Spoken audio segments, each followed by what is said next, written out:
Hello বন্ধুরা, আরও এক নতুন ফ্রেশ ভিডিওতে সবাইকে জানাই স্বাগত। আশা করি তোমরা সবাই সুস্থ ও ভালো আছো। তো এই ভিডিওতে যে বিষয়টা নিয়ে আলোচনা করার রয়েছে, মোহনবাগান দলের নেক্সট ম্যাচ রয়েছে আগামী 23শে ডিসেম্বর।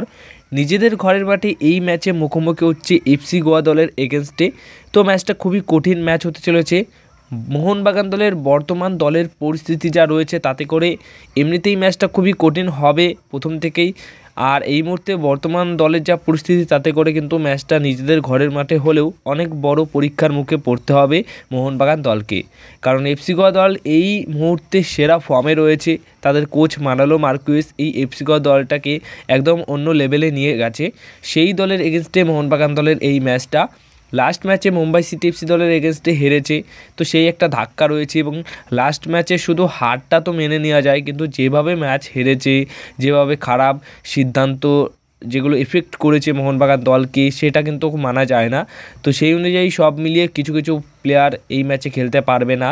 আর অপরদিকে পুরো পূর্ণশক্তির দল নিয়েই মোহনবাগান দলের এগেনস্টে এফসি গোয়া দল খেলবে। এই ম্যাচের আগে লাস্ট 5টা ম্যাচের পারফরমেন্সের কথা যদি বলি, তাহলে সেখানে লাস্ট 5টা ম্যাচে এফসি গোয়া দল আনবিটেন রয়েছে। 3টে ম্যাচ জিতেছে, 2টো ম্যাচ তারা ড্র করেছে। আর যেখানে মোহনবাগান দল লাস্ট 5টা ম্যাচে 2টো ম্যাচ হেরেছে, 2টো ম্যাচ জিতেছে এবং একটা ম্যাচ তারা ড্র করেছে। এবং সবচেয়ে বড় কথা, তাদের লাস্ট ম্যাচটা হেরেছে। তো এটাই একটা বড় ধাক্কা। কিন্তু এই সমস্ত বিষয়গুলোকে একদম দূরে রেখে এখন কিন্তু এগিয়ে যেতে হবে মোহনবাগান দলকে।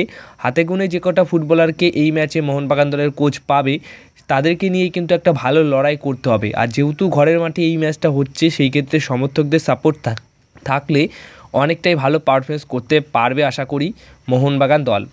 এই মুহূর্তে পয়েন্টস টেবিলের 1 নম্বর পজিশনে আছে এফসি গোয়া দল। 8 ম্যাচে 20 পয়েন্ট নিয়ে তারা 1 নম্বরে আছে। আর এই মুহূর্তে 3 নম্বরে রয়েছে মোহনবাগান দল 8 ম্যাচে 19 পয়েন্ট নিয়ে। তো মোটামুটি প্রায় সমান সমান ম্যাচ খেলে নিয়েছে। 9 নম্বর ম্যাচে মুখোমুখি হচ্ছে। যে কোনো দলই চাইবে এই ম্যাচটা জিতে একদম পয়েন্টস টেবিলের 1 নম্বরে থাকার চেষ্টা করবে। তো কোনোরকম ড্র ছাড়াই আমার মনে হয় মোহনবাগান দলকে এই ম্যাচটা জিততে হবে। কিন্তু এই ম্যাচটা জেতাটাও অতটা কিন্তু সহজ নয়। হেড টু হেড রেকর্ডের কথা যদি বলি, তাহলে হেড টু হেড রেকর্ডে এখনও অবধি যে কটা ম্যাচ মুখোমুখি হয়েছে, সেখানে মোহনবাগান দল 9টা জিতেছে, 8টা ম্যাচ ড্র হয়েছে, 5টা ম্যাচ জিতেছে এফসি গোয়া দল। তো হেড টু হেড রেকর্ডে কিন্তু যথেষ্ট ভালো রেকর্ড রয়েছে মোহনবাগান দলের। দুই দলের স্ট্রেংথ উইকনেস নিয়ে কথা বললে, দেখো এফসি গোয়া দলের দুর্দান্ত শক্তিশালী কিছু দিক রয়েছে। যেরকম তাদের গোলকিপার একদম নতুন রকমভাবে আর্শদীপকে আমরা চিনছি এই বছর, দুর্দান্ত খেলছে, ক্লিনশিট রেখেছে, তার অনেক কটাই রয়েছে ক্লিনশিট।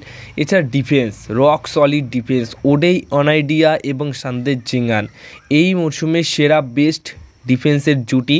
তো তারা কিন্তু নিজেদেরকে প্রমাণ করছে প্রতিটা ম্যাচে, কোনোরকমভাবে গোল খাচ্ছে না তারা থাকায়। এছাড়া জয় গুপ্তা এবং সেইটন ফার্নান্ডেস এরা তো আছেই।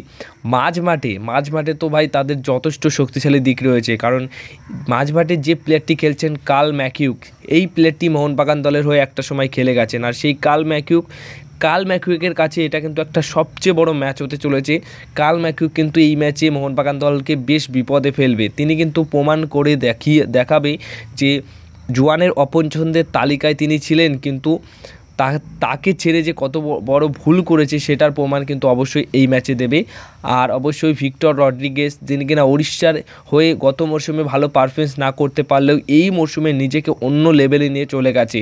তারপর আরও অনেকেই আছে, ইন্ডিয়ান প্লেয়াররা আছে। তো এই সব মিলিয়ে এফসি গোয়া দল কিন্তু একটা সেরা দল। আর সেই সেরা দলের এগেনস্টে মোহনবাগান দলের ম্যাচ রয়েছে। তো অনেকটাই এগিয়ে থাকছে এফসি গোয়া। আর অপরদিকে নড়বড়ে ভাঙাচোরা দল নিয়ে কিন্তু খেলতে হবে মোহনবাগানকে এফসি গোয়া দলের এগেনস্টে। কেন নড়বড়ে ভাঙাচোরা বলছি, কারণ অলরেডি ফার্স্ট টিমে 3 জন প্লেয়ার এই ম্যাচে খেলতে পারবে না, আশিস রায়, লিস্টন কোলাসো এবং গুরুত্বপূর্ণ একটা জায়গার প্লেয়ার হেক্টর ইউস্টে। এখানেই সবচেয়ে বড় মূল সমস্যা দেখা দিয়েছে। কারণ সাইড ব্যাক এবং উইঙ্গারে অন্য কোনো প্লেয়ারকে খেলালেও হয়ে যেত, বাট হেক্টর ইউস্টে মেন ডিফেন্ডার এই ম্যাচে খেলতে পারবে না। এটা একটা বড় সমস্যা দেখা দিয়েছে। আর চোটের আঘাত তো রয়েছে, আনোয়ার আলী নেই, সাল আব্দুল সামাদ এই ম্যাচে ব্যাক করলেও করতে পারে, এটা একটা ভালো সুখবর হতেই পারে। বাট করবে কি করবে না সেটা নিয়ে এখনও আপডেট পাওয়া যায়নি, বাট আপডেট পেলে অবশ্যই জানাবো। আর তাছাড়া সব কিছুই ঠিকঠাক আছে, কিন্তু যদি ম্যাচ ভালোভাবেই খেলতে পারে তাহলেই মোহনবাগান দল জিতবে। স্ট্র্যাটেজি যদি ঠিকঠাক থাকে তাহলে সেই দিক দিয়েও অনেকটা এগিয়ে থাকবে। কিন্তু যে পজিশনে প্রথম প্লেইং 11-এ থাকা প্লেয়ার বাদ পড়ছে এই ম্যাচে, সেখানে বেশ একটা সমস্যা দেখা দেবে মোহনবাগান দলকে, এটুকু বলতেই পারি। কারণ যেভাবে এফসি গোয়া দল আক্রমণ করবে, তাতে করে অনেকটা সাবধানতার সাথে খেলতে হবে। আর আক্রমণ সব দিক দিয়েই ঠিক আছে, কারণ দিমিত্রি পেট্রাস গত ম্যাচ হারলেও জাত চিনিয়েছে। তিনি যে কতটা ইম্পর্টেন্ট প্লেয়ার সেটা কিন্তু তিনি বুঝিয়ে দিয়েছেন মোহনবাগান দলের সমর্থকদের। এছাড়া আরমান্দো সাদিকিউকেও বেশ ছটফটে লাগছিল।